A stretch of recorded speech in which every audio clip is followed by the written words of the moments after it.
ये 6 बालक कौन थे? पूर्व काल में मरीचि प्रजापति की पत्नी उर्णा के गर्भ से उत्पन्न हुए थे।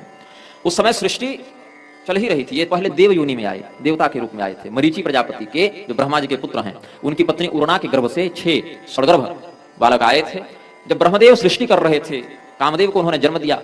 इसकी कथा का कुछ संकेत आपको कालिका पुराण में भी मिलेगा, कुछ शिव पुराण में मिलेगा, तो मैं सार सार बता देता हूं। गरुड़ जी के शाप से ब्रह्मदेव को एक कलंक लगना था। गरुड़ जी ने शाप दिया था कि ब्रह्मदेव आप अपनी पुत्री पर ही मोहित हो जाएंगे, तो गरुड़ जी के शाप को चरितार्थ भी करना था।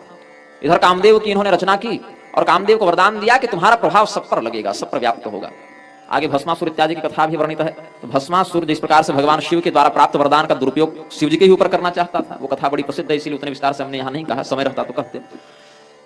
भस्मासुर जैसे शिव जी के ही द्वारा प्राप्त वरदान का प्रयोग शिव जी पर ही करने लगा था, करना चाहता था, वैसे ही कामदेव ने भी ब्रह्मदेव के द्वारा जब यह वरदान प्राप्त किया कि हमारा प्रभाव सब पर लगे जाएगा, हम सबों पर प्रभाव अपना व्यक्त करने में समर्थ हो जाएंगे, तो सोचा पहले ब्रह्मा जी पर ही इसका प्रयोग करके टेस्टिंग कर लेते हैं। ये हमारा हथियार जो पंचबाण है, पंचकाम बाण है, वो कितने प्रभावशाली है, परीक्षण कर लेते हैं।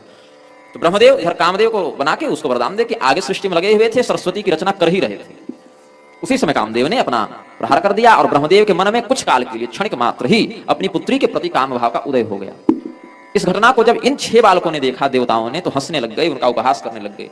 तो ब्रह्मा क्रुद्ध हो गए और कहा कि तुम देवता के लायक हो नहीं, तुम राक्षस के लायक हो, बिना रहस्य को जाने समझे। पूर्व शाप को भोगने के कारण और कामदेव के द्वारा अपनी शक्ति का दुरुपयोग करने के कारण हम शाप देते हैं कि तुम असुर बन जाओ, राक्षस बन जाओ। फिर यही हिरण्यकशिपु के पुत्र भी बन गए राक्षस के रूप में। कालांतर में ये हिरण्यकशिपु के पुत्र जब थे, वहां से ही स्थानांतरित करके इनको देवकी जी के गर्भ में लाकर, मनुष्य योनि में लाकर, इनको कंस के माध्यम से वध करवाते हुए, शाप मुक्त करवाते हुए बलि जी के यहाँ भेज दिया गया। वही राजा बलि के द्वारा पुनः निवेदित किए गए षडगर्भ बालक 6 भाई भगवान के माध्यम से देवकी जी को पुनः प्राप्त हुए। देवकी जी ने अत्यंत वात्सल्यपूर्ण व्यवहार करते हुए अपने पुत्रों को बड़ा प्रेम किया, बहुत लाड़ प्यार किया, और फिर भगवान ने ही उन समों को शाप मुक्त करके अपने वास्तविक देव स्वरूप प्रदान करते हुए देवलोक में भेज दिया। इधर ब्रह्मदेव ने कामदेव को फटकार लगाई कि कैसी सभ्यता है ये, तुमने हमारे ही दिए वरदान का प्रयोग हमारे ही ऊपर कर दिया, वो भी हमारी पुत्री के विरुद्ध, हमारी बेटी के विरुद्ध।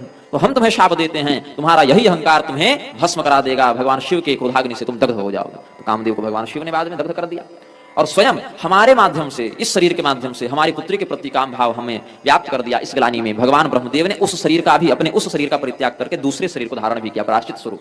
और वो सरस्वती क्या हुई? उस सरस्वती ने तपस्या करके अपना शरीर त्याग कर दिया और अगले जन्म में वो अरुंधति बनी, जो वशिष्ठ जी की पत्नी फिर बनी है।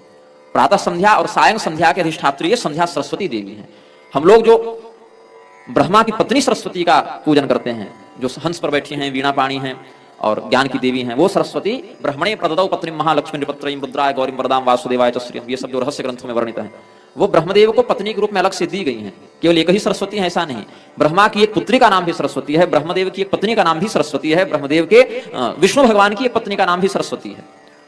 तो ब्रह्मदेव की पत्नी का भी नाम सरस्वती है, एक भगवान विष्णु की पत्नी का भी नाम सरस्वती है, जो देवी भागवत में जिनका वर्णन है। ब्रह्मा की पत्नी सरस्वती का वर्णन है स्कंद पुराण में, विष्णु की पत्नी सरस्वती का वर्णन है देवी भागवत में, और ब्रह्मा की पुत्री सरस्वती, जिनका विवाह बाद में अगले जन्म में अरुंधति के रूप से वशिष्ठ जी से होता है, संध्या सरस्वती। अहो देवी महादेवी संध्या विद्या सरस्वती अजरे अमरे जैव ब्रह्मयोनि नमोस्तुते, ये जो हम लोग संध्या की स्तुति में कहते हैं, वो संध्या सरस्वती है।